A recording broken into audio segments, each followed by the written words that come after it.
Horror stories in Hindi में आप सभी का स्वागत है। दोस्तों, अगर आप लोग इस चैनल पर नए हो तो इस चैनल को सब्सक्राइब कर लीजिए। जाकर हमारी दूसरी कहानियाँ ज़रूर देखें और सुनें। आप लोगों को बहुत मज़ा आएगा। साथ ही साथ डिस्क्रिप्शन बॉक्स में हमारा इंस्टाग्राम का लिंक है और ईमेल आईडी का लिंक है। अगर आप में से कोई हमें अपनी कहानियाँ भेजना चाहता है तो हमें व्हाट्सएप पर भी अपनी कहानियाँ भेज सकता है। व्हाट्सएप नंबर भी आप लोगों को डिस्क्रिप्शन बॉक्स में मिल जाएगा। चलिए शुरू करते हैं हमारी आज की कहानियाँ। दोस्तों, हमारी आज की ये कहानी आकाश भंवरे की है। चलिए इनकी कहानी शुरू करते हैं। मेरा नाम आकाश है। आज जो घटना मैं आप लोगों को बताने जा रहा हूँ, ये घटना 2003 की है। उस समय मैं बस डिपो पर काम किया करता था। दरअसल मैं खुद एक बस ड्राइवर हूँ।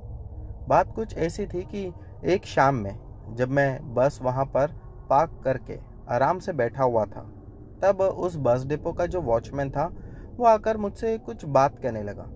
मुझे उसकी बातें समझ में नहीं आ रही थी। मैंने इसीलिए उसकी बातों को इग्नोर किया और वहाँ से अपने घर पर चला गया। 2-3 दिन के बाद जब मैं वापस ड्यूटी पर आया तो मुझे पता चला कि वो वॉचमैन ने जॉब छोड़ दी है और उसकी जगह पर कोई दूसरा वॉचमैन अभी काम कर रहा है। मैंने इस पर ध्यान नहीं दिया। इसके बाद मैं अपनी बस लेकर निकल चला। मुझे उस रात में आने में काफ़ी लेट हो गया था। रात के कुछ 2 बज चुके थे। तो मैं बस लेकर डिपो पर आया और उसके बाद बस को पार्क करके मैं ये सोचने लगा कि अगर अभी घर पर जाऊंगा तो अगली सुबह में फिर मुझे आना पड़ेगा।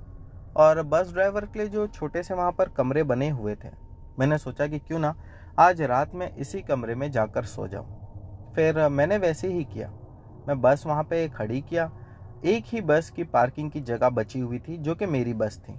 शायद उस दिन मुझे आने में लेट हो गया था। जब मैं जाकर कमरे में सोने लगा तब मुझे कुछ आवाज़ें आई। मैं तुरंत ही पीछे मुड़कर देखा तो मैंने पाया कि बस के ऊपर कुछ घूम रहा है। एक बस से दूसरी बस के ऊपर कोई छलांग लगा रहा हो, ऐसा महसूस हो रहा था। वो काली सी धुंधली परछाई लग रही थी। दोस्तों, इसी के साथ हमें आकाश जी ये भी बताते हैं कि उन्होंने सेम वैसा ही कुछ दिखने वाला क्रिएचर एक यूट्यूब वीडियो में देखा। उन्होंने उसका लिंक भी हमें भेजा है। जो भी उस वीडियो को देखना चाहता है वो मुझे व्हाट्सएप पर मैसेज कर सकता है। कुछ 10 या 15 सेकंड का वीडियो है, लेकिन वो क्रिएचर भी दिखने में बहुत अजीब है। पता नहीं वो जिन है, भूत है या आत्मा है। वैसा ही कुछ आकाश जी ने भी देखा था। अब आगे की घटना कुछ ऐसी थी कि आकाश जी बताते हैं कि जब मैंने देखा उसको कि वो एक बस से दूसरी बसों पर छलांग लगा रहा है और भाग रहा है, तब मुझे एक बार को ऐसा लगा कि ये शायद मेरा वहम है। लेकिन देखते ही देखते मैंने पाया कि जब जब वो बस पर छलांग लगाता तब आवाज़ आती। आप लोग तो जानते ही होंगे कि बस पतरे की बनी होती है। वो आवाज़ सुनने के बाद भी मैंने उसे इग्नोर करना ही ठीक समझा। हालांकि मुझे डर तो बहुत लग रहा था। मैं चुपचाप अपने कमरे में जाकर सो गया। अगली सुबह मैं अपनी वहाँ से बस लेकर निकल गया। वो दिन भी मुझे रात में आने काफ़ी ज़्यादा समय हो चुका था। मैं जब बस लेकर वापस वहाँ पर आया तो मुझे जो वॉचमैन बाहर आग लगाकर बैठा हुआ था वो दिखाई दिया। मैं उससे बात करने लगा। मैंने उससे कहा कि पुराना वॉचमैन छोड़कर चला गया। वो कह रहा था कुछ अजीब सी बातें जो मुझे समझ में नहीं आई। फिर वो वॉचमैन कहने लगा कि अपना जो बाथरूम है, यानी जो बस डिपो में जो टॉयलेट है, वो एकदम एंड में कोने की साइड था। वो कहने लगा कि जब मैं वहाँ पर बाथरूम जाता हूँ रात में, तब ऐसा लगता है कि बाथरूम का दरवाज़ा बाहर से कोई खटखटा रहा है।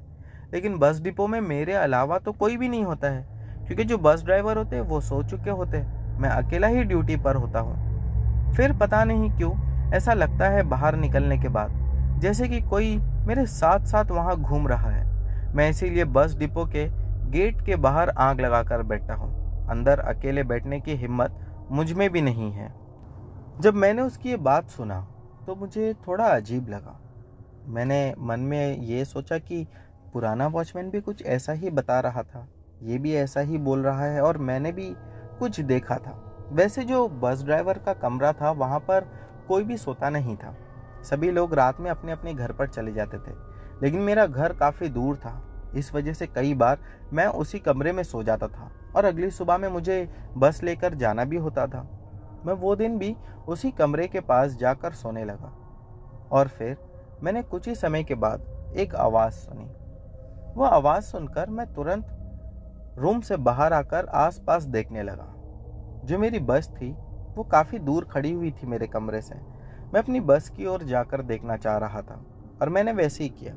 जब मैं अपनी बस के पास गया और जाकर देखा तो मैंने पाया कि बस के अंदर ड्राइविंग सीट पर कोई बैठा हुआ है जिसके काफ़ी लंबे घुंघरालू बाल है, चेहरा काला है और आंखें चमक रही हैं। उसने जो कपड़े भी पहन रखे थे वो ऐसा लग रहा था कि बहुत पुराने ज़माने के किसी के फटे पुराने कपड़े हो जो कि उसने अपने शरीर पर डाल रखे हो। उसे देखकर मेरी चीख निकल गई। मेरी आवाज़ सुनकर वॉचमैन वहाँ पर दौड़ता हुआ आया। मैं वहाँ से भागने के लिए जब पीछे हटा तो पता नहीं मेरे पैर में क्या लगा कि मैं ज़मीन पर गिर गया। वॉचमैन आकर मुझे उठाया और कहने लगा कि क्या हुआ, आप ऐसे गिरे पड़े हो। मैंने उस समय उसे कुछ भी ना बताना ही ठीक समझा क्योंकि उसे भी बाहर अकेले ड्यूटी करनी होती थी। मैंने उससे कहा कि कुछ नहीं, चलो थोड़ी देर बाहर बैठते हैं। मैं उसे लेकर बाहर निकल गया। बाहर आने के बाद मैं आराम से उसके साथ कुर्सी डालकर आँख का सेका लेते हुए बैठा था कि मैंने कुछ ही समय में दोबारा महसूस किया कि अंदर बस डिपो में आवाज़ें आ रही है। ये आवाज़ें भी कुछ वैसी ही थी जैसा कि कोई एक बस से दूसरी बस पर छलांग लगा रहा हो। अब मुझे डर लग रहा था कि ये जो भी मैं देख रहा हूँ ये सब क्या है और क्यों हो रहा है। मैंने वॉचमैन से कहा कि अंदर से कुछ आवाज़ें सुनाई दे रही हैं। वो कहने लगा कि साहब ये आवाज़ें मुझे रोज़ आती है, मैं इसीलिए तो बाहर कुर्सी डालकर बैठता हूँ। ये तो आज आप यहाँ पर सो रहे हो तो फिर भी थोड़ी हिम्मत है, वरना मैं गेट से भी और काफ़ी दूर जाकर कुर्सी डालकर बैठता हूँ। मैंने कहा चले अंदर चलकर देखते ये आवाज़ किस चीज़ की है। जब हम अंदर गए उसके बाद हमने देखा कि एक बहुत बहुत बड़ा आदमी एक बस के ऊपर खड़ा हुआ था। उसके वजन से बस के ऊपर का छपरा भी काफ़ी ज़्यादा दब चुका था। मैंने उससे पूछा कि यह आदमी कौन है। इतना कहना था कि वॉचमैन वहाँ से चिल्लाते हुए गेट की ओर भागा। मैं भी बिना कुछ सोचे समझे वहाँ से बाहर भाग कर निकला। मैं वहाँ आने के बाद उससे पूछा कि वो क्या था। वो कहने लगा कि साहब वो पुराना वॉचमैन बिल्कुल सच कहता था कि अंदर भूत है, अंदर आत्मा है, लेकिन मुझे उसकी बात पर विश्वास नहीं हो रहा था। मैंने कहा कि इतना बड़ा चेहरा मैंने जिंदगी में किसी का नहीं देखा। जैसा मानो कि 4 आदमी का चेहरा होता है वैसा ही उतना बड़ा चेहरा उसका था। आंखें बिल्कुल लाल और पीली, बाल वैसे ही घुंघरालू और काले। उसके हाथ की उंगलियां काफ़ी जाड़ी और मोटी थी और बहुत लंबी लंबी थी। मैंने और उस वॉचमैन ने पूरी रात बाहर ही बैठना ठीक समझे। अगली सुबह में मैं बस लेकर निकला। रात में जब बस को दोबारा पार्किंग में लाकर लगाया तब पाया कि अब वहाँ पर ड्यूटी पर कोई भी नहीं है। मैं वहाँ पर देखने लगा आसपास, बस डिपो भी बिल्कुल शांत था और वहाँ कोई नहीं था। एक जो आदमी वहाँ पर एज अ केयरटेकर काम करता था, तो मैंने उससे पूछा कि वो वॉचमैन कहाँ गया। वो कहने लगा कि वॉचमैन तो भाग गया, मुझे यहाँ पर रखा गया है 1-2 दिन के लिए जब तक नया वॉचमैन नहीं मिल जाता। मैंने उससे कहा कि तुम कहाँ पर बैठे थे। वो कहने लगा कि मैं भी गेट के ही बाहर बैठा हूँ, बस किसी काम से अंदर आया था। उसके बाद में मुझे एक बार को ऐसा लगा कि आज भी यहीं पे सो जाता हूँ क्योंकि अगली सुबह फिर जाना था, लेकिन मैं जानता था कि अब यहाँ पर सोना ठीक नहीं है, इसीलिए मैं तुरंत वहाँ से अपने घर पर चला गया। फिर घर से जब सुबह में मैं लौटा तो मैंने पाया कि वही केयरटेकर की मौत हो चुकी थी। लोग बहुत सारे जमा थे। सब ये कह रहे थे कि पता नहीं कैसे मर गया और क्या हुआ। उसकी बॉडी को भी तब तक वहाँ से ले जा चुके थे। मैं तो अपना काम पर चला गया। रात में जब मैं आया तो मुझे बहुत अफसोस हो रहा था। मैं बस डिपो पर बिल्कुल अकेला था और मैं भगवान का नाम जप रहा था। मैं तुरंत जल्दी से बस पार्क करके वहाँ से निकल गया और अपने घर चला गया। अब मेरी 2 दिन की छुट्टी थी। 2 दिन के बाद जब मैं दोबारा अपने काम पर लौटा तो मुझे पता चला कि उसने आत्महत्या की थी। मैंने कहा कि मन में ही कि वो ऐसा लड़का तो नहीं था कि वो आत्महत्या कर लेगा, ज़रूर किसी न किसी चीज़ की वजह से उसके साथ ये हुआ होगा। मैंने फिर भी इस पर ध्यान नहीं दिया। और इस बात को पूरा इग्नोर करते हुए अपने ही घर पर दोबारा लौट गया। मैं घर जाकर अपनी पत्नी और अपनी माँ को ये सारी बात बताई। तब मेरे घर वालों ने कहा कि हो ना हो वो कोई बुरी आत्मा ही होगी। उसके बाद मैंने बस स्टैंड पर ही अर्जी डाली और जो मैं बस की शिफ्ट में काम करता था उसे चेंज करवा के मैंने दूसरी ले ली, जिसमें अब मैं रात में 9 साढ़े 9 बजे तक के ही काम से लौट कर आ जाता था। लेकिन हाँ, सुबह में 5 बजे मुझे निकलना होता था। मैंने फिर उसके बाद में ये डिसाइड कर लिया था कि जितना जल्दी हो सके अब या तो दूसरी जगह ट्रांसफ़र ले लूँगा या फिर नौकरी छोड़ दूँगा। वैसे ही हुआ। 6 महीना मैंने जैसा तैसा वहाँ पर काम किया। उसके बाद उस बस स्टैंड को ही छोड़ दिया और फिर दूसरी जगह काम पर लग गया। तो दोस्तों, ये थी आकाश भंवरे की कहानी। बढ़ते हैं हमारी अगली कहानी की ओर। दोस्तों, हमारी अगली कहानी मिखाइल की है। चलिए इनकी कहानी शुरू करते हैं। मेरा नाम मिखाइल है। मैं वैसे तो मुंबई का रहने वाला हूँ और मैं जो आज आप लोगों को घटना बताने जा रहा हूँ ये भी कुछ साल पहले ही हम लोगों के साथ घटी थी। बात कुछ ऐसी है कि मैं बाहर रहता था, यानी कि मैं आउट ऑफ इंडिया रहता था। मुझे पता चला कि मेरे घर में एक सदस्य की तबीयत बहुत ख़राब हो गई है। जब मैंने ये सुना तो मैं आने के लिए वहाँ से सोच ही रहा था। जब मैंने टिकट्स भी बुक कर ली उसके बाद मुझे पता चला कि उनकी डेथ हो गई। तो उसके बाद मुझे यहाँ पर आना ज़रूरी हो गया था। मैं यहाँ पर जब आया तो मुझे उनकी डेथ के कुछ 3 या 4 दिन के बाद का समय लग चुका था यहाँ पहुँचने में। मैं अपने घर आने के बाद उनके घर गया और जाकर उनसे बात करने लगा कि क्या हुआ था और कैसे हुआ था। जब मुझे ये बात पता चली कि एक अजीब सी कोई उनको बीमारी थी जिस वजह से उनकी डेथ हुई। मैंने कहा कि अजीब सी बीमारी यानी? तब उनके घर वालों ने बताया कि डॉक्टर्स को समझ भी नहीं आ रहा था कि उनके साथ क्या हुआ। बस ये बता रहे थे कि उनके ऑर्गन्स फेल हो गए थे और उसी वजह से उनका ट्रीटमेंट बराबर नहीं हो पाया, फिर उनकी डेथ हो गई। मैं अपने घर पर चला गया वो सुनने के बाद। अगले दिन मैं मेरी मम्मी से कहने लगा कि मैं सोच रहा हूँ एक बार उनकी कब्र पे जाके आऊँ। मम्मी ने कहा कि ठीक है, चले जा। मैं अगले दिन अपने एक दोस्त को कॉल किया और उसके साथ वहाँ पर पहुँचा। मैं जब उनकी कब्र पर पहुँचा तब मुझे कब्र पर पहुँचने के बाद सारे वो मोमेंट्स याद आने लगे जो मैं उनके साथ बिताता था। उनके साथ हंसी मजाक, खेलना कूदना सब कुछ था। उनकी एज ज़्यादा नहीं थी, वो कुछ 46 ईयर्स के ही थे और उसमें ही उनकी डेथ हो गई थी। मुझे अफसोस तो बहुत था। जब मैं घर पे लौट कर आया वहाँ से तो आने के बाद मैं अपनी मम्मी से कहने लगा कि मुझे बहुत अजीब लग रहा था, बहुत बुरा लग रहा था। मम्मी ने मुझे समझाया। उसके बाद मैं चुपचाप अपने कमरे में जाकर लेट गया। फिर शाम के समय खाना खाकर कब मैं सो गया मुझे पता नहीं चला। अगले दिन सुबह में उन्हीं के घर का एक लड़का मुझे मिला जो कि मेरा कज़िन लगता था। उसने मुझे बताया कि तुझे पता है उनके साथ क्या हुआ था? मैंने कहा कि हाँ, उन्हें कुछ बीमारी हो गई थी जिस वजह से उनके ऑर्गन्स फेल हो गए थे। वो कहने लगा कि वो सब बात नहीं थी। मैंने कहा फिर? वो कहने लगा कि उनके ऊपर किसी आत्मा का साया था जिस वजह से ये सब हुआ। मैंने जब ये बात सुनी तब मेरे पैरों तले ज़मीन खिसक गई, क्योंकि अब तक मैंने ये सब सिर्फ कहानियों में सुना था। पहली बार मैं कोई रियल इंसिडेंट शायद सुनने जा रहा था। उसने मुझे बताया कि बात कुछ ऐसी थी कि वो जो आदमी था वो काम पर से जब घर पे लौट रहा था, कहीं दूर गया हुआ था, बाई रोड आ रहा था। रास्ते में आते आते उसके साथ एक घटना घटी जिसके बाद उसकी तबीयत खराब रहने लगी और 20 दिन के अंदर ही उसकी मौत हो गई। मैंने कहा कि क्या तू मुझे वो घटना बता सकता है?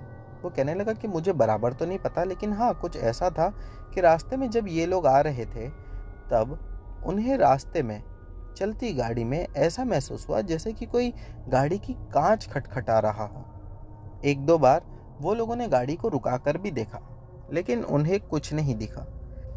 फिर कहने लगा कि जब दोबारा गाड़ी लेकर आगे बढ़े तब ऐसा लगा जैसा कि कोई गाड़ी की छत पर बैठा हो और छत पर बैठकर वो ऊपर से छत को ठोक रहा है। मैंने कहा उसके बाद में क्या हुआ? वो कहने लगा क्या पता, ये लोगों ने वो आवाज़ सुनने के बाद में भी गाड़ी रुकाई, लेकिन कुछ समझ में नहीं आया। इन्हें कुछ ना ही तो दिखाई दिया ना महसूस हुआ।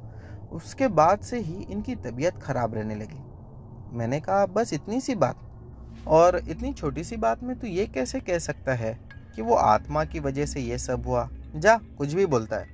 वो कहने लगा कि नहीं, जब वो घर पे आए थे तब वो घर पर आने के बाद बार बार ये कह रहे थे कि जब से वो गाड़ी का इंसिडेंट हुआ है तब से हर वक्त मुझे ऐसा लगता है कि कोई मुझे नुकसान पहुंचाना चाह रहा है, और हर समय ये भी लगता है कि कोई मेरे साथ में है, मैं किसी को महसूस करता हूँ, देख नहीं पाता। उसके बाद में वो कहने लगा कि उनकी जो पत्नी थी, उन्होंने अपनी पत्नी को भी इस बारे में बताया था कि जब मैं रात में गाड़ी पार्क कर रहा था तब मुझे एक बार को ऐसा लगा कि गाड़ी पार्क करने के बाद जब मैं गाड़ी से उतरा तो ऐसा लगा किसी ने मेरा हाथ पकड़ा और कोई मुझे रोकना चाह रहा था, मानो अपने साथ कहीं ले जाने की शायद जिद कर रहा हो, ऐसा ही कुछ। मैं जब आगे भी बढ़ रहा था घर की ओर तब ऐसा लग रहा था कि मेरी कदम बहुत ज़्यादा वजन हो चुके हैं, मैं खुद का ही वजन नहीं संभाल पा रहा था। मेरा शरीर उस समय मुझे ऐसा लग रहा था जैसा 500 किलो का हो चुका है। उसकी मैंने ये सारी बात सुनी। फिर मैं कहने लगा कि दूसरा आदमी कौन था। वो बताया कि उनका कोई एक दोस्त था। मैंने कहा कि एक काम करते हैं, हम उनके दोस्त के घर चलते हैं, शायद वहाँ पर हमें कुछ पता चल जाए। दोस्तों, ये बात जानकर मुझे बहुत हैरानी हुई कि जब मैं उनके दोस्त के घर पर गया तब उनका दोस्त बेड रेस्ट था, यानी कि वो बिल्कुल भी अपनी जगह से हिल नहीं पा रहा था।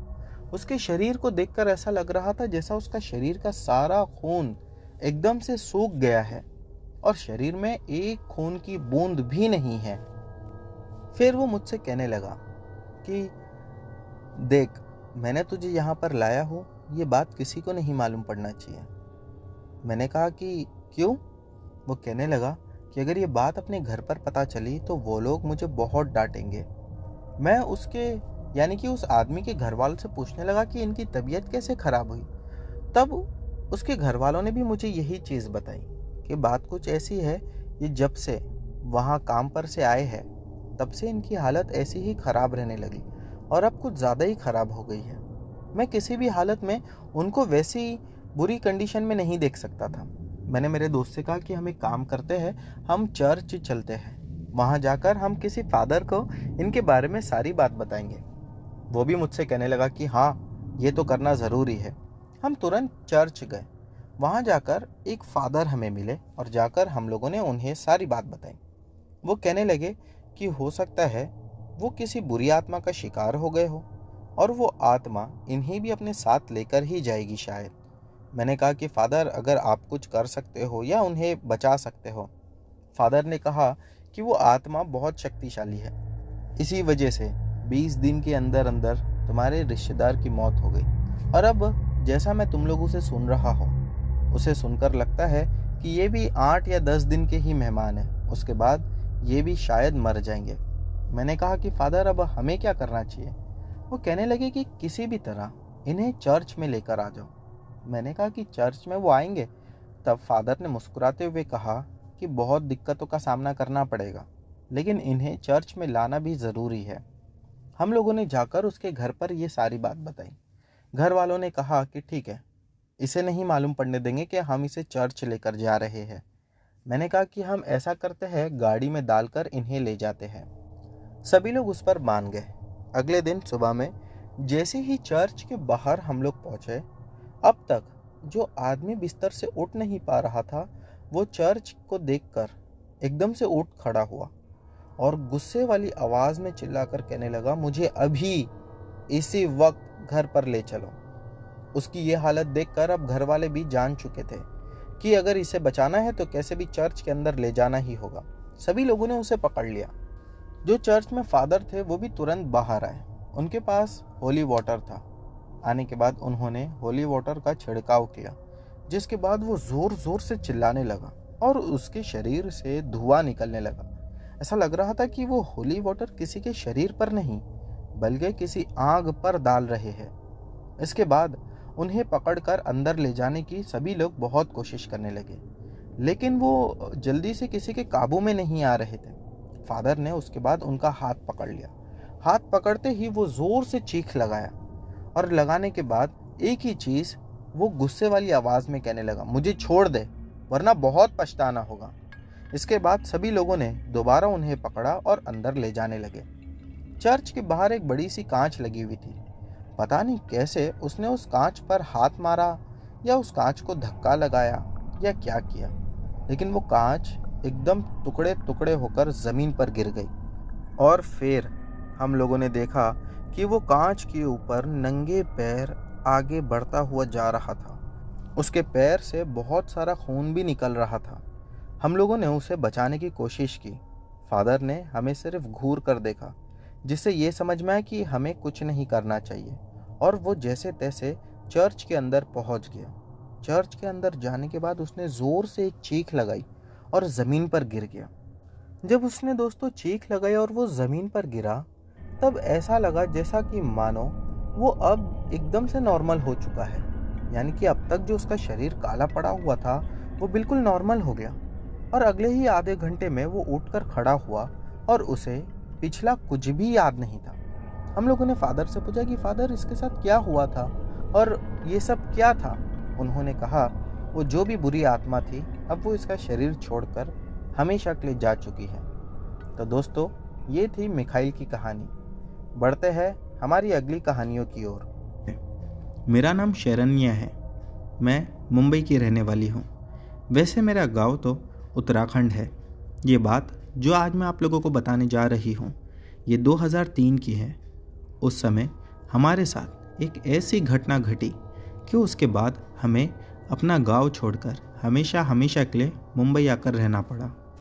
हुआ कुछ ऐसा था कि जिस हवेली में हम सभी लोग रहा करते थे वो कई सालों पुरानी थी, जिसमें पहले मेरे दादा दादी रहते थे। फिर मैं जब पैदा हुई तो मेरे माँ बाप के साथ मैं भी वहीं पर रहने लगी। लगभग उस समय मेरी उम्र कुछ 9 या 10 साल की थी। एक शाम जब मैं अपने घर पर लौट रही थी तो मैंने देखा कि मेरी मम्मी घर के बाहर बैठकर बहुत रो रही थी। मैंने मम्मी से कहा, क्या बात है, आप इतना रो क्यों रहे हो? मम्मी ने कहा कि बस ऐसे ही, और बात को वहीं टाल दिया। जब मैं अपने घर पर गई और अपनी फैमिली के सभी लोगों से मिली तो सभी लोग बहुत अपसेट लग रहे थे। ऐसा लग रहा था जैसा मानो सभी लोगों के ऊपर कोई दुख का पहाड़ टूट चुका है। मैंने तभी मेरी कज़िन बहन से पूछा कि क्या बात है, सभी लोग इतने चुपचाप क्यों हैं? मेरी बहन मुझसे कहने लगी कि घर में तुझे पता है अपने क्या है? मैंने कहा, क्या है घर में? वो कहने लगी कि अपने घर में एक आत्मा रहती है। उसकी बात सुनकर मुझे अजीब सा लगा, क्योंकि बचपन से मैं उसी घर में रही हूँ। हाँ, लेकिन एक बात मैं कहना चाहूँगी कि हमारी हवेली का जो पहला माला था उस पर कभी कोई नहीं जाता था। मुझे हमेशा से यूँ लगता था कि ऊपर इसलिए कोई नहीं जाता क्योंकि नीचे ही सबके अपने अपने कमरे हैं। लेकिन उसके पीछे का राज उस दिन मेरे सामने आया। बात कुछ ऐसी थी, कहा जाता था कि उस हवेली को बनाने से पहले वहाँ पर बहुत सारे लोगों को दफनाया गया था और उनकी आत्मा उसी हवेली में बसती थी। इसीलिए लोग ऊपर जाने के लिए डरते थे। मुझे जब ये बात पता चली तो मैं सुनकर एकदम से शॉक हो गई। मैं अपनी मम्मी से जाकर कहने लगी कि ये सब बातें मुझे पहले क्यों नहीं बताई। मम्मी कहने लगे कि ये सब बातें बताते तो तुम लोग डर जाते। एक बात इसमें यह भी थी कि जब से मैं उस हवेली में रहती थी, यानी कि पैदा होने से लेकर तब तक की उम्र तक, मुझे अक्सर रात के समय कुछ आवाज़ें सुनाई देती थी। कभी ऐसा लगता कि बहुत सारे लोग पहली मंजिल पर भाग रहे हैं, कभी किसी के हंसने की, चीखने, चिल्लाने की, रोने की अजीब अजीब सी आवाज़ें। कभी ऐसा लगता कि ऊपर की मंजिल पर लोग लड़ाई कर रहे हैं। एक शाम में मुझे ऐसा महसूस होने लगा जैसा कि मानो ऊपर से कोई चीज़ नीचे गिरी हो। लगभग शाम के 7 या 8 बज रहे थे। जब मैंने अपनी नज़रें घुमाकर देखी तो पाया कि वहाँ पर कोई नहीं था, लेकिन आवाज़ ऐसी थी जैसा कि कोई बहुत भारी चीज़ ऊपर से किसी ने फेंकी हो। मैंने सोचा कि ये मेरा वहम होगा, ऊपर कोई रहता ही नहीं है तो ऊपर से कोई चीज़ नीचे कैसे गिरेगी। उसके बाद जब मैंने और इसके बारे में जानना चाहा तब पता चला कि मेरी मम्मी क्यों रो रही थी। दरअसल मेरे पापा किसी काम से ऊपर गए थे और जब वो काफ़ी समय तक नीचे नहीं लौटे तब घर के कुछ लोग ऊपर गए उन्हें देखने के लिए, और ऊपर जाके पाया कि मेरे पापा ऊपर बेहोश पड़े हुए थे। उन्हें जैसा तैसा करके नीचे लाया गया और फिर हॉस्पिटल में ले जाकर एडमिट कर दिया गया। मेरे पापा की तबीयत बहुत ख़राब थी। उन्हें हॉस्पिटलाइज किया गया था। लगभग 3 दिन के बाद वो होश में आए थे, या यूँ कहिए कि रिकवर हुए थे। मेरे पापा जब रिकवर भी हुए तब वो बहुत ज़्यादा डरे हुए थे। उन्होंने पता नहीं क्या देखा था, लेकिन हाँ, बस एक ही बात कर रहे थे कि अब उस हवेली में नहीं जाना है। घर के सभी लोग परेशान थे। मेरे पापा ने उसी समय मेरी मम्मी से कहा कि जो भी अपना सामान है जाकर लेकर आओ, हम यहीं से कहीं दूसरी जगह चले जाएंगे। मेरे पापा के दोस्त मुंबई में रहते थे, इसीलिए हम सभी लोग मुंबई आ गए। उस समय तो पापा ने किसी को कुछ नहीं बताया, लेकिन कुछ दिनों के बाद जो पापा ने बताया उसे सुनकर हमारा दिल दहल गया। पापा ने बताया कि जब वो ऊपर गए तो उन्होंने 2 परछाई को देखा। परछाई दीवार पर एकदम साफ दिखाई दे रही थी, लेकिन वहाँ पर कोई भी आदमी नहीं था। वो परछाई आपस में लड़ाई कर रही थी। देखकर बिल्कुल साफ समझ में आ रहा था कि वो एक दूसरे को मार रही है। उसके बाद पापा ने देखा कि वो परछाई दीवार से निकलकर सामने पापा के आकर खड़ी हो गई थी, और वो बिल्कुल काली थी। यही नहीं, वो दोनों परछाई पापा को देखे जा रही थी, और उसके बाद पापा के ऊपर उन दोनों ने हमला कर दिया। जब पापा के ऊपर वो हमला की तब पापा को पता ही नहीं क्या हुआ, लेकिन वो डर के मारे बेहोश हो गए। पापा बताते हैं कि उनका हमला कैसा था, क्या था, मुझे कुछ याद नहीं, लेकिन जब हॉस्पिटल में उनके शरीर पर देखा गया तो बहुत सारे दाग थे, जिसे ये देखकर समझ में आ रहा था कि उन लोगों ने पापा को मारा था। बस पापा का इतना बोलना था कि हम वहीं पर डर से कांपने लगे, और मैं ये सोचने लगी कि इतने साल तक मैं उस हवेली में आत्माओं के साथ रही, और हमेशा जो भी छोटी मोटी घटनाएं घटती थी तो खुद को समझा लेती थी कि ये सिर्फ मेरा वहम है। तो दोस्तों, ये थी शरण्य जी की कहानी। बढ़ते हैं हमारी अगली कहानी की ओर। दोस्तों, हमारी अगली कहानी श्रुति जी ने भेजी है, जो कि ओडिशा की रहने वाली है। चलिए इनकी कहानी शुरू करते हैं। तो कहानी ऐसी है, जब मेरी भाभी की मेरे भैया के साथ एंगेजमेंट हो गई थी, पर शादी नहीं हुई थी। मेरी भाभी का जो गांव है वो ओडिशा के गजपति डिस्ट्रिक्ट में था। उनके घर के पास इतने घर नहीं थे, वो पहाड़ियों वाला इलाका था, तो उनके घर में सब देर रात सोते थे। भाभी भी पढ़ाई के लिए 12 बजे तक जागती थी। उस दिन भाभी हमेशा की तरह जागी हुई थी। तो फिर उनकी मम्मी ने उनसे कहा कि बेटी बाहर चले जा, ये बचा हुआ खाना कुत्ते को डाल दे। उस वक्त रात के कुछ 10 बज रहे थे, और भाभी भी चुपचाप खाना लेकर बाहर निकल गई। जब भाभी कुत्ते को खाना डालकर वापस आ रही थी तब उनकी नज़र सामने गई, और भाभी ने वहाँ एक परछाई जैसी चीज़ देखी। वो डर के घर चले गई, पर अगले दिन उनकी तबीयत खराब हो गई। उनके पिताजी ने बहुत इलाज करवाया, लेकिन वो ठीक ही नहीं हो पा रही थी। सब डॉक्टर्स का कहना था कि वो एकदम से ठीक है, लेकिन उन्हें क्या हुआ है या क्या बीमारी है वो पकड़ नहीं पा रहे थे। उनकी तबीयत इतनी ज़्यादा ख़राब हो गई थी कि उनकी फैमिली ने उनके ज़िंदा रहने की उम्मीद ही छोड़ दी थी। वो अब पता नहीं ज़िंदा बच पाएगी या नहीं। फिर मेरी मम्मी पापा और मैं उनको हॉस्पिटल में देखने के लिए गए। वो उस समय आईसीयू में थी। जैसे ही मम्मी उनको देखने गई वो अजीब तरह से गुर्राने लगी और मेरी मम्मी को गुस्से में देखी। मैं आपको बता दूं, मेरी मम्मी एक बहुत बड़ी भक्त थी। वो रोज़ाना भगवान की पूजा करती थी। उन्होंने भगवान के नाम का तावीज़ भी पहन रखा था।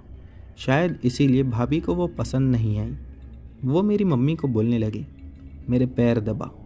फिर मम्मी को एक बात समझ में आ गई कि इसके ऊपर किसी न किसी आत्मा का साया है, क्योंकि कोई भी बहू ऐसी बदतमीज़ी नहीं करेगी। कुछ तो भूत का चक्कर है। एक बहुत बड़े हमारे यहाँ तांत्रिक बाबा रहते थे। मम्मी ने उनको कॉल किया और उनको सारी बात बताई। फिर वो बाबा जी आए और आकर देखने लगे। कहने लगे कि हाँ, इसके अंदर आत्मा का साया है, और ये एक नहीं बल्कि 2 आत्मा है। शायद उस रात जब वो खाना फेंकने के लिए गई थी तो उस समय उनकी नज़र जिस पर भी पड़ी थी वो मेरी भाभी के अंदर आ गया था। उस बाबा जी का ये कहना था कि वो एक लड़का और लड़की थे जो दोनों बहुत प्यार करते थे। एक दिन वो लड़की प्रेग्नेंट हो गई उसके पापा को जैसे ही पता चला, उन्होंने वहीं पे उन दोनों को मारकर गाड़ दिया था। फिर वो बाबा जी झाड़ फूँक करने चले गए। अगले दिन मेरी भाभी बिल्कुल से ठीक हो गई और उनकी शादी भी हो गई। अब वो लोग बहुत खुश हैं। इस बात को करीब 8 से 10 साल हो चुके हैं। तो दोस्तों, ये थी श्रुति जी की कहानी। बढ़ते हैं हमारी अगली कहानी की ओर। दोस्तों, हमारी अगली कहानी विकी की है। चलिए इनकी कहानी शुरू करते हैं। मेरा नाम विकी है। मैं आसाम का रहने वाला हूँ। ये घटना आज से लगभग 4 साल पुरानी है।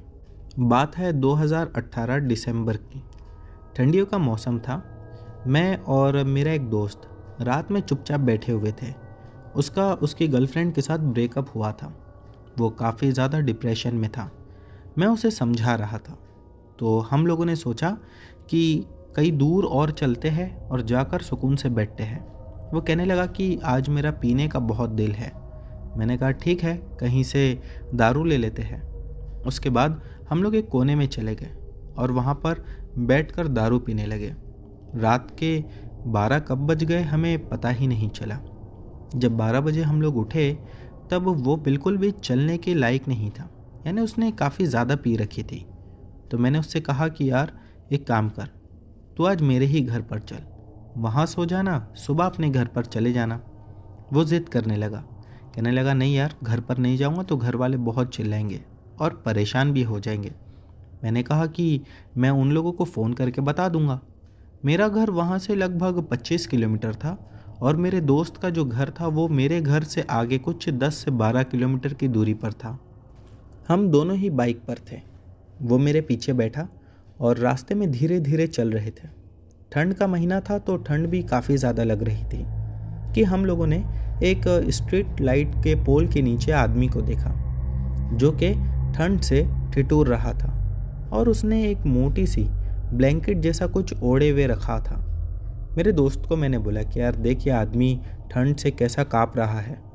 मेरा दोस्त कहने लगा कि मैं अपना जैकेट इसे दे देता हूँ। मैंने कहा जैकेट दे देगा तो अभी हमें काफ़ी दूर जाना है, तुझे भी ठंड लगेगी। कहने लगा कि कोई बात नहीं यार, कुछ ही टाइम की तो बात है, मैं इसे जैकेट दे देता हूँ, इसकी रात पूरी कट जाएगी। मैंने इस पर उससे कुछ नहीं कहा। उसने अपना जैकेट निकाला और उस आदमी के पास जाते हुए कहने लगा, ये जैकेट ले लो, आपको रात में काम आएगी। लेकिन उस आदमी ने कुछ नहीं कहा, बल्कि उस आदमी ने अपना चेहरा तक नहीं दिखाया। हमें समझ में नहीं आया कि वो ऐसा क्यों है। मेरे दोस्त को एक बार को तो ये भी लगा कि कहीं वो मर तो नहीं गया। मेरा दोस्त उसके और करीब गया और जाकर उससे कहने लगा कि ये जैकेट ले लो। अब भी उस आदमी ने अपना चेहरा नहीं दिखाया। वो स्ट्रीट लाइट पोल के नीचे अकेला बैठा था। आसपास अंधेरा ही अंधेरा था। वो स्ट्रीट लाइट का जो पोल था वो भी वहाँ पर एक ही था, मानो आसपास लाइट्स भी नहीं थी। हमें देखकर बड़ा अजीब लग रहा था कि यहाँ कोई बस्ती भी नहीं है जहाँ से रात में कुछ लेकर खा सके या सुबह में भी कुछ लेकर खा सके। अगर इसे कुछ खाना पीना होगा तो इसे कितना दूर पैदल चलना होगा। अकेला आदमी इतना दूर आकर बैठा है, ये देखकर काफ़ी अजीब लग रहा था। लेकिन हम लोगों ने उससे उस समय कुछ और कहा ही नहीं। बस हम ये चाहते थे कि वो जैकेट ले ले। लेकिन वो तो मानो ब्लैंकेट से बाहर अपना मुंह ही नहीं निकाल रहा था। मेरा दोस्त और करीब जाकर जब उसके कंधे पर हाथ रखा तो उसने ब्लैंकेट अपने चेहरे पर से हटाई। वो ब्लैंकेट हटाने के बाद मेरे दोस्त ने एक ज़ोर से चीख लगाई, मानो ऐसा लग रहा था कि उसका सारा का सारा नशा उतर गया है। मैं वहीं पर दूर बाइक पर खड़ा होकर ये देख रहा था कि ये इतना ज़ोर का क्यों चिल्ला रहा है। और वो चीखने के बाद पीछे हुआ और गिर पड़ा। मैं तुरंत बाइक को स्टैंड पर लगाया और मेरे दोस्त को उठाने के लिए गया। जब मैं उसे उठाने जा रहा तो मैं देख रहा था कि वो रेंगते हुए पीछे ही जा रहा था। मुझे समझ में नहीं आया कि ऐसा ही क्यों कर रहा है। मैं उसको उठाता कि उससे पहले उसने इशारा किया उस आदमी की तरफ। जब मैंने उस आदमी को देखा तो दंग रह गया। उसका चेहरा इतना ज़्यादा भयानक था कि मानो मेरी रूह कांप उठी। उसके चेहरे पर अजीब सी झुर्री थी। चेहरे पर कालेपन के साथ साथ कुछ लाल रंग का भी था, जिसे देखकर ये समझ में आ रहा था कि उसके चेहरे से खून जा रहा है। लेकिन वो क्या था वो समझ में नहीं आया।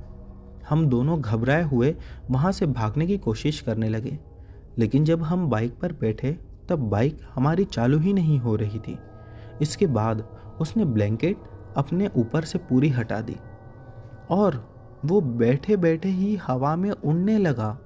जब वो हमारे पास आ रहा था तब वो चल कर नहीं बल्कि उड़ कर आ रहा था। ये देखना था कि हम तो दोनों डर के मारे कांपने लगे। हमें अब समझ में नहीं आ रहा था कि हमें क्या करना चाहिए। वो एकदम से हमारे पास आकर खड़ा हो गया और उसके बाद उसने अपना मुंह खोला। जब उसने अपना मुंह खोला तो मानो उसके मुंह के अंदर सिर्फ एक गहरा काला खड्डा दिखाई दे रहा था और वो चीख चीख कर हंसने लगा। उसकी हंसी की आवाज़ इतनी भयानक थी कि अगर वो एक आम इंसान भी सुन ले तो वहीं हार्ट अटैक से मर जाए।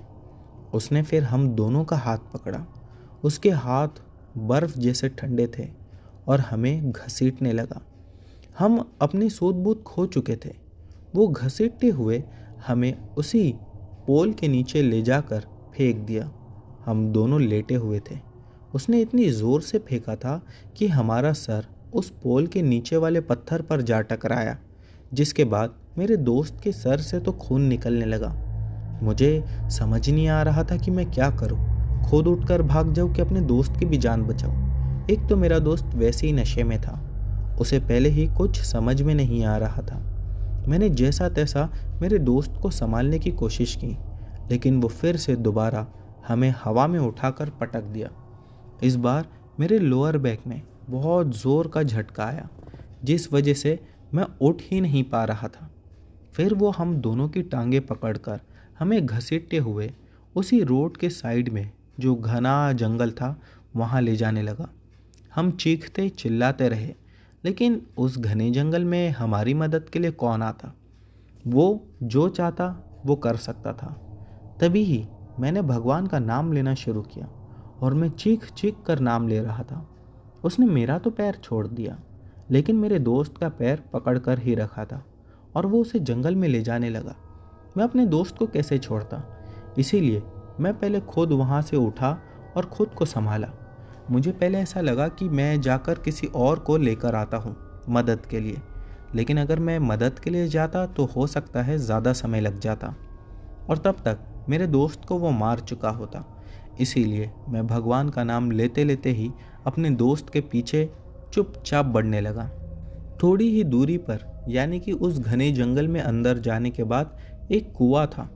वो मेरे दोस्त को मानो कुएं में फेंकने वाला था, लेकिन तभी ही मैं भगवान का नाम लेकर मेरे दोस्त का हाथ पकड़ लिया और उस भूत के सामने या उस बुरी आत्मा के सामने चीखने चिल्लाने लगा। भगवान का नाम में इतनी ताकत होती है कि वो नाम सुनकर एकदम से पीछे हटा। मैं मेरे दोस्त को होश में लाने की कोशिश कर रहा था। एक तो उसके सर से खून जा रहा था और उसने इतनी पी रखी थी कि उसे होश ही नहीं था। मैं जैसा तैसा उसको उठाकर बाहर लाने की कोशिश कर रहा था और नाम जपते ही जा रहा था, लेकिन वो बुरी आत्मा हमारा पीछा कर रही थी। लगभग 10 मिनट से ज़्यादा का समय मुझे लगा मेन रोड तक आने। तब तक वो हमारा पीछा करता रहा। मैं इस बार भी बाइक पर बैठा और इसी उम्मीद के साथ कि बाइक चालू हो जाए, लेकिन बाइक चालू ही नहीं हो रही थी। अब बस एक ही काम करना था कि अगर ज़िंदा रहना है तो भगवान का नाम लेते ही रहना है। मैं वहीं पर बैठकर नाम लेने ही लगा और लेता ही रहा। कुछ 20 मिनट या आधे घंटे के बाद सडनली वहाँ से एक गाड़ी गुजरते हुए दिखी। मैंने उस गाड़ी से लिफ्ट मांगी और भगवान की कृपा से वो गाड़ी रुक गई। उसमें 3 आदमी थे। मैंने उन्हें बताया कि ऐसी ऐसी बात है। वो आदमी लोगों ने मेरे दोस्त को गाड़ी में बिठाया और मुझे भी साथ में बिठाकर तुरंत हॉस्पिटल पहुंचाया। मेरे दोस्त का वहाँ पर ट्रीटमेंट हुआ। अगली रात में जब मेरे दोस्त को होश आया तब मैंने उसको सारी घटना बताई। उसे तो बराबर याद भी नहीं था। वो घटना सुनकर इतना ज़्यादा डर गया कि मानो उसकी गर्लफ्रेंड का जो डिप्रेशन उसे हो रहा था वो भी भूल गया। और फिर उसने मुझसे कहा कि आज के बाद कभी भी इतनी दारू नहीं पिएंगे। दारू पीने की वजह से कल हमारी जान जाते जाते बच गई। लेकिन दोस्तों, ये पूरी घटना होने के बाद एक बात मैं आप सभी लोगों से कहना चाहूँगा। वो कहते हैं ना, बुरी शक्ति भले कितनी ही ताकतवर हो, लेकिन भगवान के आगे कोई भी बुरी शक्ति टिक नहीं पाती। ये बात उस दिन मैंने महसूस किया। उस घटना के बाद जब भी मैंने बात किसी को बताई तो कई लोग तो विश्वास ही नहीं करते थे। उनमें से कुछ ऐसे भी मिले जो कहते थे कि उस रास्ते पर यानी जंगली रास्ते पर आत्माएं भटकती है। कभी कभार वो किसी को परेशान करती है, वो भी तब जब कोई उनको परेशान करता है।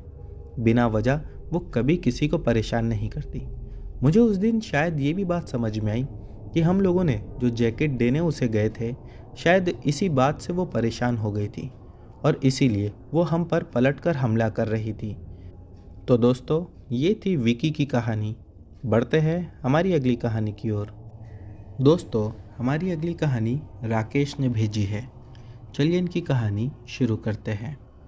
ये घटना आज से कई साल पुरानी है। उस समय मैं एक फैक्ट्री में काम किया करता था। फैक्ट्री में डे शिफ्ट भी थी, नाइट शिफ्ट भी थी। मैं दोनों ही शिफ्ट में काम किया करता था क्योंकि मुझे पैसों की बहुत ज़्यादा ज़रूरत थी। बात लगभग आज से 20 साल पुरानी होगी। उस समय मेरी माँ की तबीयत काफ़ी ज़्यादा ख़राब थी। डॉक्टर के पास ले जाना और डॉक्टर के खर्चे उठा उठा कर मैं थक चुका था। मेरी फैमिली थी जिसमें मेरी वाइफ और 2 बच्चे थे, तो इसीलिए मुझे घर पे भी देखना पड़ता था और मेरी मम्मी की जो दवाई का खर्चा होता था उसमें भी देखना पड़ता था। इसीलिए कई बार मैं डबल शिफ्ट करता था। एक शाम की बात है, लगभग 6:30 बजे के आसपास मुझे पता चला कि आज भी नाइट शिफ्ट में वर्कर्स कम आ रहे हैं। इसीलिए मैंने उस दिन भी नाइट शिफ्ट ले ली। नाइट शिफ्ट में वैसे तो ज़्यादा लोग नहीं हुआ करते थे, कुछ 7 लोग थे। जून या जुलाई का महीना चल रहा था तो बारिश भी काफ़ी ज़्यादा हो रही थी। जब मैं रात में काम कर रहा था तो मुझे मेरे एक दोस्त ने कहा कि यार राकेश, मैं जाकर खाना खा लेता हूँ। एक एक आदमी जाकर खाना खाता था, यानी कि एक साथ 2 लोग ब्रेक नहीं लेते थे क्योंकि काम अधूरा रखना पड़ता था। मैंने कहा ठीक है, तू चले जा, तेरे बाद मैं चले जाऊँगा खाना खाने। मैं टिफ़िन लेकर ही गया था। जब वो खाना खाकर लौटा तो कहने लगा कि यार, जहाँ पर मैं खाना खा रहा था उसके पीछे बड़ी सी पानी की टंकी है, मैंने वहाँ पर कुछ देखा। मैंने कहा क्या देखा? वो कहने लगा कुछ अजीब सी चीज़ देखा, ऐसा लगा कि वो मुझे ही घूरे जा रही थी। मैं उससे कहने लगा कि अरे ये ऐसा कुछ नहीं होगा, कोई कुत्ता या बिल्ली होगा या कोई जंगली जानवर, तू ऐसे ही कुछ भी देखकर डर रहा है। वो कहने लगा नहीं यार, मैंने सच में देखा, एक काम कर, तू भी चल और मेरे साथ देख। मैंने कहा देख, 2 लोग जाएंगे तो काम में देरी होगी, इसीलिए तू काम कर, मैं वैसे भी खाना खाने जा ही रहा हूँ, मैं खुद देख लूँगा। वो मुझसे कहने लगा कि अकेले मत जाना, पता नहीं क्यों मुझे अजीब सा डर लग रहा है। मैंने उसे समझाया। वो कहा कि हाँ चल ठीक है, चले जा। फिर जब मैं खाना खाने गया तो मैंने वहाँ पर कुछ भी नहीं देखा, ना ही तो मुझे कुछ महसूस हुआ। मेरे दिमाग पे वैसे ही पैसों को लेकर बहुत ज़्यादा टेंशन था। मैं जल्दी जल्दी खाना खाया और लौटकर अपने काम पर आ गया। जब मैं काम पे आया तो वो मुझसे पूछने लगा कि राकेश, तुझे कुछ दिखा गया? मैंने कहा नहीं यार, मुझे तो ऐसा कुछ भी नहीं दिखा। और फिर हम लोग काम करने लग गए। वो रात तो वैसे ही निकल गई। उसके 2-4 दिन के बाद फिर से मैंने नाइट शिफ्ट ली थी। तो मेरा दोस्त मुझसे कहने लगा कि तू तो वो रात के बाद सीधा आ जा रहा है काम पे। मैंने कहा हाँ, अभी कोई नाइट शिफ्ट के लिए जगह नहीं खाली थी, इसीलिए मैं नहीं था। वो कहने लगा तेरे को पता है, पिछली 4 रात में हम में से सब किसी ने वहाँ पर कुछ देखा। जब मैं दूसरे लोगों से भी पूछने लगा तो वो लोग भी कहने लगे कि हाँ, हमने वहाँ पर कुछ देखा, कुछ महसूस किया। ऐसा लगता है कि कोई टाँकी के पीछे छुप कर हमें घूरे जा रहा है, मानो हमसे बदला लेना चाहता है या मारना चाहता है। कुछ अजीब सा लगता है। उनमें से 1-2 लोग तो ये भी कहने लगे कि उसे देखकर बहुत डर लगता है, इसीलिए वो लोग खाना खाने के लिए वहाँ पर गए ही नहीं, बल्कि जहाँ पर काम करते थे वहीं पर खाना खाने लगे। और फिर जब मैं भी खाना खाने जाने लगा तो सभी लोग मुझे रोकने लगे, कहने लगे राकेश, वहाँ पर मत जा, तू वहाँ पर जाएगा तो वहाँ पर तू भी डरेगा और पता नहीं तेरे साथ भी कुछ उल्टा सीधा हो जाए। मैंने उन लोगों की बात पर ध्यान नहीं दिया और चुपचाप टिफ़िन लेकर उसी जगह पर पहुँच गया। उस दिन मैंने भी वहाँ पर किसी को देखा, या यूँ कहिए कि महसूस किया। ऐसा लग तो रहा था कि कोई दूर खड़ा है जो कि मुझे घूर रहा है। मुझे लगा कि कोई गरीब होगा जिसे भूख लगी होगी, खाना खाना होगा, इसीलिए वो मुझे देख रहा है। मैंने इसीलिए वहीं पर बैठे बैठे चिल्लाया, कौन है वहाँ? किसी को कुछ चाहिए क्या? लेकिन वहाँ से किसी का कोई जवाब नहीं आया। मैं वहाँ पर 2 मिनट तक घूरता रहा और जब मैं खुद उठकर उस पानी की टांकी के पास जाने लगा तो मैंने पाया कि वो आदमी या वहाँ पर जो कोई भी खड़ा था वो मुझसे दूर जा रहा है। मुझे समझ में नहीं आया कि मुझे क्या करना चाहिए। मैं इसीलिए दोबारा अपनी जगह पर आकर बैठ गया और चुपचाप खाना खाने लगा। लेकिन कुछ ही देर के बाद मैंने फिर से देखा कि टांकी के पीछे कोई छुपा हुआ था और मुझे देख रहा था। मुझे अब भी नहीं समझ में आ रहा था कि ये सब क्या हो रहा है। फिर मैंने अचानक से 2 मिनट के बाद दोबारा आवाज़ लगाई और इस बार वो वहाँ से भाग गया। उसके भाग जाने के बाद मैं ये सोचने लगा कि ये सब मेरे साथ ही क्यों हो रहा है। लेकिन तभी ही जो लोग बाहर फैक्ट्री में काम कर रहे थे उनमें से 2 लोग भागते हुए मेरे पास आए। कहने लगे, राकेश जल्दी यहाँ से उठ और चल बाहर चल। शायद हो सकता है उन लोगों ने मेरी आवाज़ सुनी थी। मैं वहाँ से उठा और उनके साथ जहाँ पर हमारा काम होता था फैक्ट्री का वहीं पर आ गया। उसके बाद वो लोग कहने लगे, तुझे पता भी है तू अभी मरते मरते बचा। मैंने कहा क्यों? उन लोगों ने कहा कि जिसको तू चिल्ला रहा था वो ठीक चुपचाप वहाँ से भागकर तेरे पीछे आकर खड़ा हो गया था। मैंने कहा हाँ, तो अगर पीछे आकर खड़ा हुआ तो मुझे बता देते, मैं उसे देख लेता। लेकिन वो लोगों ने कहा कि अगर तू उसे वहाँ पर देख लेता तो तू मर जाता। वो दोनों वैसे भी बहुत ज़्यादा डरे हुए और घबराए हुए थे। इतना ज़्यादा वो लोग डर चुके थे कि मानो रात में भी उन्हें पसीने जा रहे थे।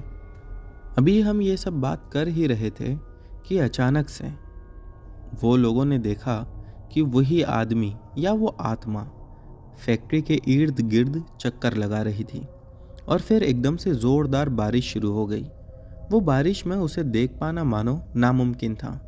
फिर एकदम से कहीं वो गायब हो गई। वो क्या था समझ में नहीं आया। इसके बारे में उस गांव में रहने वाले लोगों से पूछा गया तो लोगों ने कहा कि वो आत्मा ही है। कहा जाता है कि आज से कई साल पहले इसी फैक्ट्री में काम करने वाले एक मजदूर की हत्या कर दी गई थी। मैंने कहा हत्या? उसे कौन मारेगा जानबूझकर? तब लोगों ने बताया कि आपसी दुश्मनी की वजह से उसे जान से मार दिया गया था। कहा जाता है उस दिन के बाद से अब तक वो इसी फैक्ट्री में उसकी आत्मा मंडराती है। उन लोगों की बात सुनकर भी मुझे पता नहीं क्यों विश्वास नहीं हो रहा था। फैक्ट्री के कई लोग ऐसे थे जिन लोगों ने काम ही छोड़ दिया या फिर नाइट शिफ्ट छोड़कर दिन में आ गए थे। लेकिन मुझे तो इतना फ़र्क नहीं पड़ता था क्योंकि मुझे पैसों की बहुत ज़्यादा ज़रूरत थी। इसीलिए मैं नाइट का काम आगे भी कंटिन्यू रखा। अब बचे कुचे 2-4 लोग ही रात में आया करते थे। कई रातें ऐसी भी थी कि जब मैं फैक्ट्री में अकेला ही काम किया करता था। एक रात की बात है कि जब मैं अकेले फैक्ट्री में काम कर रहा था तब मैंने फैक्ट्री के आसपास किसी के चिल्लाने की आवाज़ सुनी। ऐसा लग रहा था कि कोई भाग रहा है और चिल्ला रहा है। मानो एक बार को ऐसा लगा कि शायद वो अपनी जान बचाने के लिए भागते हुए चिल्ला रहा था। मैं तुरंत फैक्ट्री का सारा काम छोड़कर वहाँ से बाहर निकला और देखने लगा, लेकिन मुझे उस समय कुछ दिखाई नहीं दिया। मैंने बहुत कोशिश की और चिल्लाया भी, लेकिन फिर वो आवाज़ आना एकदम से बंद हो गई। मुझे उस रात में एक बार को ऐसा लगा कि शायद कहीं ना कहीं मेरी भी जान को खतरा है।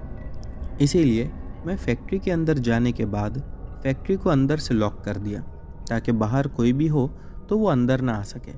पर कुछ ही समय के बाद मैंने अंदर कुछ अजीबोगरीब चीज़ें देखी। मैंने देखा कि फैक्ट्री में जो लगी हुई मशीन थी वो कभी अपने आप चलती तो अपने आप बंद हो जाती। मानो ऐसा लग रहा था कि कोई अदृश्य शक्ति उन्हें चला रही है। वो दिखाई नहीं दे रही थी, लेकिन हाँ, मैं उसे साफ साफ महसूस कर पा रहा था। यही सब चलता रहा और आखिरकार मैं डर के मारे वो फैक्ट्री से बाहर निकला और अपने घर आ गया। उस दिन के बाद से मैंने भी वहाँ पर काम करना हमेशा हमेशा के लिए छोड़ दिया।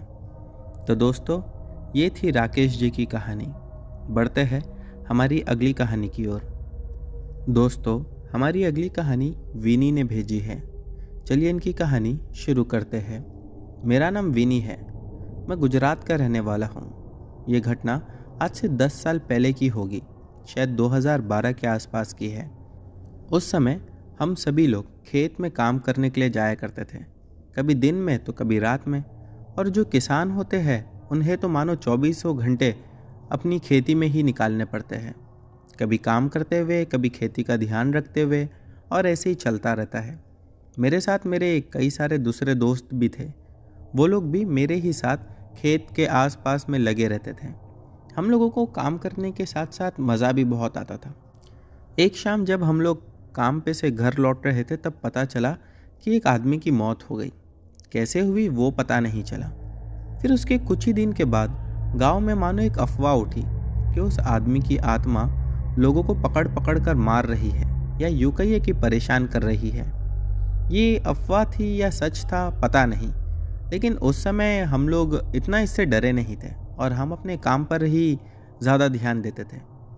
लगभग ऐसा कुछ 10-15 दिन चला। एक ही रात कुछ 10:30 बज रहे होंगे कि हम लोग अपनी खेत में बैठे हुए थे। अचानक ऐसा लगा पीछे से हमारे कोई बहुत तेज़ गति से भागता हुआ गुजरा। वो आवाज़ भागने के सुनने के बाद हम लोग काफ़ी ज़्यादा डर गए। पीछे मुड़कर देखा तो पीछे कोई नहीं था, और दूर जाने के बाद मानो वो आदमी या वो अदृश्य शक्ति रुक कर कुछ कर रही थी। हमें समझ में आ रहा था कि कोई दूरी पर रुका हुआ है, लेकिन बिल्कुल साफ नहीं दिख रहा था। मेरा एक दोस्त था, वो वहाँ से उठा और आगे बढ़कर जाकर देखने लगा। तभी मेरे दूसरे दोस्तों ने उसे रोक दिया। वो लोग कहने लगे कि नहीं, अकेले जाना ठीक नहीं होगा, हम भी तेरे साथ चलते हैं। वो लोग 3 लोग वहाँ पर गए। जब वो लोग वहाँ पर पहुँचे तो हम लोगों ने उनकी चीखने की आवाज़ सुनी। हम भी भागते हुए उनके पीछे गए। जब वहाँ पर पहुँचा तो हम लोगों ने देखा कि वहाँ पर मांस के टुकड़े पड़े हुए थे। वो किसके थे, क्या थे, वो नहीं पता। और वो जो पीछे से हमारे भागा था वो वहाँ पर वो मांस के टुकड़े खाने आया था, या यूँ कहिए कि वो वहाँ पर सचमुच मांस ही खा रहा था। लेकिन मेरे 3 दोस्तों को देखने के बाद वो वहाँ से भाग गया होगा। मेरा जो एक दोस्त था उनमें से, वो कहने लगा कि यार मैंने जो अभी देखा वो दिल दहला देने वाला था। हम लोगों ने उससे पूछा कि तूने ऐसा क्या देखा? वो कहने लगा कि आगे मैं ही चल रहा था, इसीलिए मैंने देखा कि वो वहाँ पर बैठकर ये मांस के टुकड़ों को चीर फाड़ करके खा रहा था। उसके मुंह से खून की राल गिर रही थी। यही नहीं, वो इतना ज़्यादा डरावना और भयंकर दिख रहा था कि अगर हम सब उसे अपनी असली रूप में देख लेते तो शायद मर जाते। अंधेरा होने की वजह से उसे बिल्कुल साफ देख पाना मानो असंभव था। जब हम लोगों ने उससे ये बात सुनी तो हम भी काफ़ी ज़्यादा घबरा गए और खेत को छोड़कर तुरंत घर पर आ गए। हम सभी लोगों ने अपने अपने घर पर वो सारी बात बताई। घर वाले इससे ज़्यादा और डरने लगे और रात में खेतों में जाना एकदम से बंद हो गया। अब अगर खेत में किसी ज़रूरी काम से जाना भी होता था तो 8-8, 10-10 लोग मिलकर इकट्ठा होकर जाते थे, लेकिन अकेले अब कोई नहीं जाता था। और फिर ऐसा ही कुछ दिनों तक चलता रहा। मेरे जो पापा थे वो गांव में बहुत ज़्यादा नामचीन आदमी थे। लोग मेरे पापा को अच्छे से जानते थे।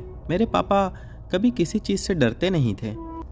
फिर ये बात जब हम लोगों ने अपने पापा को बताई, क्योंकि और भी ऐसे छोटी छोटी घटनाएं वहाँ पर घट रही थी, तो पापा ने कहा कि इसका कोई ना कोई समाधान तो निकालना ही होगा।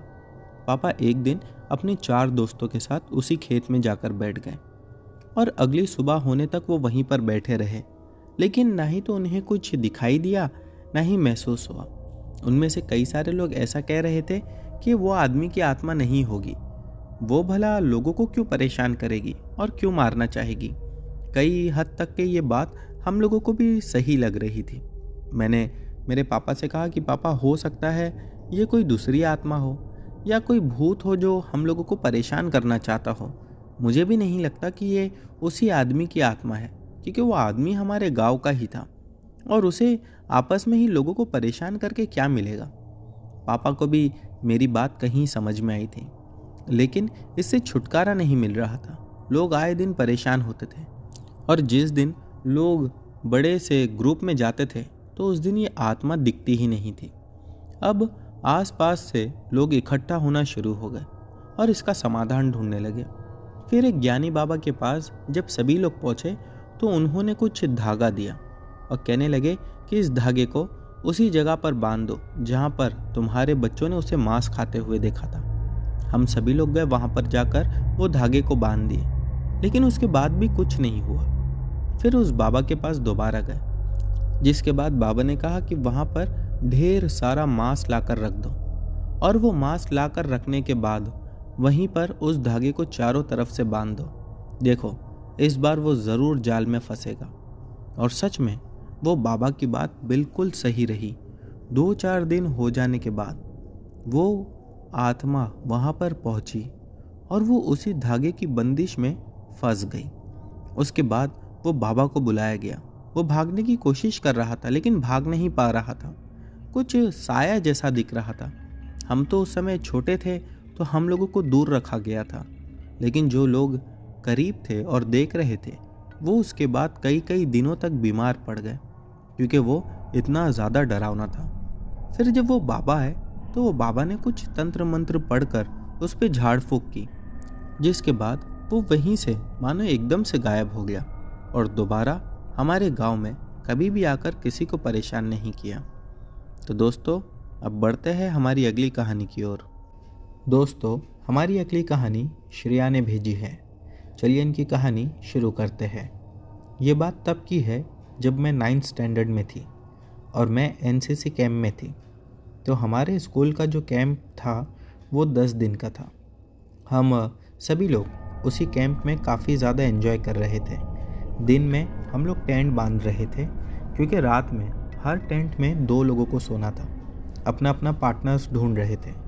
हम सभी लोग रात के कुछ 12-1 बजे के आसपास बॉन फायर लगाए थे और खाना खाकर बॉन फायर में खूब एंजॉय किया। फिर उसके बाद हम लोग सब अपने अपने टेंट में सोने चले गए। कुछ देर बाद मुझे किसी की गुर्राने की आवाज़ सुनाई दी। मैं झूठ नहीं बोलूँगी, लेकिन वो इतनी ज़्यादा अजीब और डरावनी थी कि मैं एकदम से जम गई मानो। फिर मैंने किसी के चलने की आवाज़ सुनी। ऐसा लग रहा था कि कोई भारी कदमों के साथ चल रहा है। समझ में नहीं आ रहा था कि ये कौन है और क्या है। मुझे ऐसा लगा कि शायद हो सकता है टेंट में से कोई बाहर निकल कर आया होगा, इसीलिए मैं भी बाहर गई ये देखने के लिए कि बाहर कौन है या कौन ऐसी आवाज़ें निकाल रहा है। मुझे दोबारा गुर्राने की आवाज़ आई। मैं उस आवाज़ को फॉलो करने लगी। हमारे टेंट से थोड़ी दूरी पर ही वो आवाज़ आ रही थी। फिर मैंने एक ज़ोरदार दर्द भरी आवाज़ सुनी, एक लड़की की। मैं उसी डायरेक्शन में भागी जहाँ से वो आवाज़ आ रही थी। जब मैं वहाँ पहुँची तो मेरे रोंगटे खड़े हो गए। मैंने देखी कि वहाँ पर एक लड़की को वो अजीब सा दिखने वाला जानवर कहो या इंसान हवा में गले से उठाकर पकड़ रखा था और उसके बाद उसे पूरी ताकत से ज़मीन पर फेंका। फिर उसके ऊपर चढ़कर बैठ गया और उसका पेट फाड़ दिया। वो देखने के बाद मानो मैं अपने होश खो बैठी थी और वो उसके इंटरनल ऑर्गन्स निकाल कर खाने लगा। मैं वहाँ से भागने के लिए सोची और जब मैं भागने के लिए हुई तब मेरा पैर एक सूखी लकड़ी पर पड़ा और वो लकड़ी की टूटने की आवाज़ उस आदमी ने या उस जानवर ने सुन ली, जिसके बाद वो मेरी तरफ देखा। मैं जल्दी से अपनी पूरी ताकत लगाकर अपने कैंप तक भागी और वहाँ पर पहुँच गई। फिर मैं वहाँ पहुँचने के बाद ज़ोर ज़ोर से चिल्लाई और सभी लोग अपने अपने टेंट से बाहर आए। सबको बुलाकर मैं उसी जगह पर लेकर गई जहाँ पर उसने उस लड़की को उठा कर रखा था। जब हम लोग वहाँ पहुँचे तो वो हमारी ही स्कूल की एक लड़की थी जो कि अब मर चुकी थी। अगले दिन हम लोग कैंप से लौट गए और उसकी डेड बॉडी भी हमारे साथ हम लोग लेकर आए थे। वो कैंप मेरी ज़िंदगी का सबसे बुरा कैंप था। ये एक सच में इंसिडेंट मेरे साथ हुआ था, जिसके बाद मैंने आज तक कभी कुछ ऐसा एक्सपीरियंस नहीं किया। तो दोस्तों, ये थी श्रेया जी की कहानी। उम्मीद करता हूँ कि आज की सभी कहानियाँ आप लोगों को पसंद आई होगी। दोस्तों, इनमें से जो भी कहानी आप लोगों को अच्छी लगी हो उसके बारे में नीचे कमेंट सेक्शन में लिखना मत भूलना। चैनल पर नए हो तो बिना सब्सक्राइब किए मत जाना। मिलते हैं हमारी अगली वीडियो में।